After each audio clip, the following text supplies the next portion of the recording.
Hey there friends, it's Missy again. Thanks so much for joining me today. I'm back with a new layout for the Paige Evans design team, and I'm going to be using the Whimsical collection today. And this page is going to be very bright and very messy and very colorful. And just look at the circle paper. I've been waiting to use that one. And this is paper number 21, and I've already used one of Paige's cut files on it, and I'll talk about that in just a second. But let me show you my pictures. They are of my youngest daughter from last year, and she is watercoloring. And I just love the rainbow colors in the paints in these pictures. And so I thought I would go with the circle theme since the paints are in a circle shape.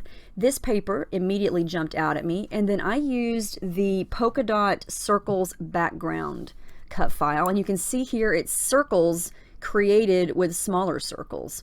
And I'm going to go ahead and smudge some white gesso down, kind of, not the entire thing, but just in random places, a lot of the paper, while it's still on my cutting mat. And this is going to prep the paper for liquids and sprays and all the mixed media that I'm going to add to it. And it did warp a little bit. It did soak a little bit through some of the circles onto my cutting mat, but that's okay. I'm just going to dab it up and it's fine. Now my paper did get warped, you can see there, but it's just pattern paper. You know, it's not really meant for mixed media. So if you want to do mixed media on a thin piece of paper, you have to use gesso. If you're going to use a lot of liquid, the gesso is going to thicken the paper up a little bit and just prime it. Now when you do use gesso on a cut file, sometimes the little pieces stick, and so I'm just using a little pokey tool there to kind of help punch everything out, but it popped right out and everything was fine. And I didn't really wait for it to dry completely because I was impatient and just wanted to make my page. And so here you can kind of see it did warp a little bit, but that's okay. It's going to be a messy page and sometimes paper warps, but I'll show you as I go what I do to help flatten out warped paper. I've been getting a lot of questions lately about how I flatten my pages out. So I've got just a 12 by 12 plastic bag behind there to kind of protect from when I start to spray water. And I haven't used my Distress Oxides in a while. And so I pulled out some matching colors that are in the photos and that are in that polka dot paper. And I'm just very lightly smudging. I'm just using the pad and smudging it down and scraping it and then spraying some water on it. And then to spread the color around, I'm using my very old, very well used stamping block. And I'm just lightly touching it and kind of smudging it around, and the colors just kind of move on their own. This is a very easy technique to do if you like that watercolor, messy, artsy look that's very abstract like this. This is a great way to do it. And it's just another alternative to the plastic packaging where we smush the plastic down. A stamping block works great too. So I'm just going to continue to kind of smudge some of the ink pads down, add a little bit of water to it, dab it off, and then just keep smudging. I wanted some bright colors, and these are my three go-to colors: yellow, pink, and some kind of blue or aqua color. And I'm just kind of stamping, I guess you could say. Not really stamping, but stamping the pad down and then smudging the color around. I didn't want to cover the whole background because I am going to back all of those circles with another pattern paper. I did pull some of my shimmer sprays that I always keep right there in front of me because I use them so much, to kind of add a couple of different color variations with some blues, some yellows, and some pinks. And again, I like having, you know, layers of the color. I don't want it to be just one shade of pink. I like to have some lights and some darks. And the Distress Oxides are really fun to play with because a little bit of the color goes a long way, and they just react with water in the coolest way, and they create this really fun, soft, chalky finish. And it's just, they're awesome. I highly recommend you try just smudging it down on paper. Look how pretty that is. I did a little more off camera, added a little bit more layers of the color, but you can see here what I did was I let that dry, and then overnight I laid my paper on my desk flat and laid some really heavy paper pads on top of it. And it did flatten it out a lot. It's not 100% flat, but that's okay because I can still do that again the next night. Yeah, this is why I never get pages done in one sitting, because I always have to let it dry overnight so I can flatten it out. Now what I did here is I'm going to use this hexagon paper, behind the cut file, and that is paper number 5, but I actually took it out of the 12 by 12 paper pad, because if you have these single papers, they are front and back. And if you have the paper pad, the back of each paper is white. And if I have the paper in the paper pad, I'm going to use that because I'm not missing the back of it. Sometimes I don't want to use one pattern paper because I want to use the back of it. Has that ever happened to you where you don't want to use one because you love the other side of it? Well, if you have it in the paper pad, you don't have to worry about that because the back of it is white. And so that's what I did. I pulled that hexagon sheet from the 12 by 12 paper pad, so I didn't risk wasting the other side. So you can kind of see all those different colors kind of shining through, not shining, but showing through all those little circles. And then I'm going to fussy cut out even more circles from the circle paper here, and that is paper number 20.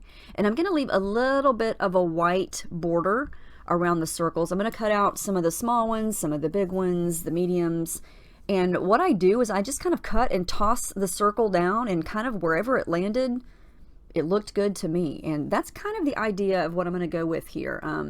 The photos are going to go in the top upper left corner because she's kind of looking down to the right. So it kind of looks like she's looking down the page. And I like to have my faces in photos kind of looking down or up or across the page, wherever the photo, you know, however each photo is. It just depends. And that kind of helps me with my design because I know the direction she's looking. I know where the photo, what region of the background the photos need to go, if that makes any sense. And that's not a rule. That's just me. That's just how I like it. So that kind of helps me get my design going. Okay, so I'm adding a little bit of tissue paper as a little layer behind my photos. And then I'm going to raise them up off the page with some of this adhesive foam. And that's just cheap craft foam that I get from Walmart. It works wonderful. And I'm going to kind of situate the photos like that. They're not perfectly straight, a little bit overlapped. And then I'm going to start to pop up some of the circles. I don't pop all of them up. Some of them stay flat. And then I went through my thread stash. And this here looks really dark, but it's actually the same orange as the orange circles. And so I picked out some bright colors that matched, and I'm going to tuck some under each side of the photos. So kind of where you see here on the right. And then I'm going to add some, what color am I going to do next? Pink. I'm going to add some pink at the bottom, I think. Yeah, because, you know, you look at these kind of photos and there's a ton of color in the photos. They're kind of, you know, it kind of makes it what I would call busy photos. So I don't want to overload that area with a lot of embellishments. So all of the embellishments that I'm going to add are going to be down on the bottom half of the layout because I don't ever like to overpower the photos. I don't want anything to distract or take away from the photos. Now, right away, I knew as soon as I saw these chipboard stickers with that little watercolor set on there, I'm like, okay, I know exactly what I'm going to do and what photos to scrap. I mean, this is perfect. This is perfect. I was so excited to scrap these pictures and use that watercolor set and the little brush because they're just too cute. And so I'm going to create a little cluster down toward the bottom right area where I put those little watercolors. And I'm going to glue down most of the circles. I'm going to leave some of them loose around the bottom because I'm not quite sure where my title is going to go. And I didn't want to glue something down just yet and then have to move it. Now, I toyed with the title for a while. I did get on Pinterest and try to find some fun, messy, artsy quotes. And I didn't really find one that jumped out at me, so I just settled for messy rainbows are the best because she's making a mess. She's a messy kid, and she gets it from me. Definitely gets it from me. And I use the mini foam thickers because they are the perfect color for rainbow. They are rainbow bright colors, and it's so much fun to mix and match those. And so I kind of worked the letters around the watercolor set there, and I think that is just super cute. I'm going to use a couple more of the paint brushes. There's a paintbrushes, let's see, there's some on the puffy sticker sheet, there's some on the regular sticker sheet, there is one of them in the ephemera die cuts, and the chipboard stickers. So everywhere you look, there are little paintbrushes in this collection. These are some puffy stickers, little tubes of paint, and I really wanted to use them, but I couldn't figure out where I wanted them to go. So I just settled to kind of layer them and stack them over to the left of the watercolors. And then I needed a pop of purple in that area, and so here comes some purple thread. You know me, I always say that that's the easiest and quickest way to add a pop of color in a certain area is by adding some thread. It's easy, it's cheap, and I just think it looks awesome. So I'm going to keep looking for things. I wanted to use some of these phrase and sentiment stickers. I like that purple one. It says make time for joy, and it looks perfect on that purple circle because it's the same color. This one says so many projects, so little time. I think that's what that one says. I'm going to wind up moving that one though. And this green one says, I think, favorite moments with you, or favorite memories of you. And I'm going to stick that one on top of the green circle. So many things, so many things. I wanted to use this little chipboard piece that said feeling crafty, but I didn't have a spot to put it. I did settle on using, or not settle, I wanted to use this create piece because that's what she's doing, but I felt like if I used one of those gold words, I needed to kind of repeat that and use it a couple more times. And so I used imagine up at the top and inspire down at the bottom. And those two came from the sticker sheet. And then the create one is from the chipboard sticker sheet. And they're kind of subtle. They don't take away from the photo. Even though they're close to the pictures, they don't distract. I think it's because they're that muted gold, and I think they're so, so pretty, and I love those. So, yeah, I'm almost done here. I'm going to add in some lines for journaling, and I'm going to write that with my gold. That's not a gold pen. Hello, that's a black pen. That is my fine tip Sharpie. I love writing with it. It always works great, even on top of gesso and stuff. And then the last thing I'm going to do is add in some Heidi Swapp Gold Color Shine. Can't go wrong with that because you need some gold on this page.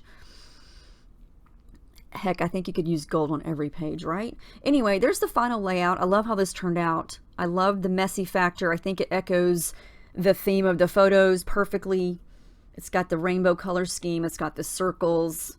I just think it's adorable. I get excited when things come together better in reality than they do in my mind, but it's when you've got pictures like that with all the colors in it and this collection, it's just a perfect match. You know, it's impossible to not make something that you love with all these colors. So anyway, let me know what you think. I know I'm raving about this. I just think it's a cute page. But anyway, let me know what you think.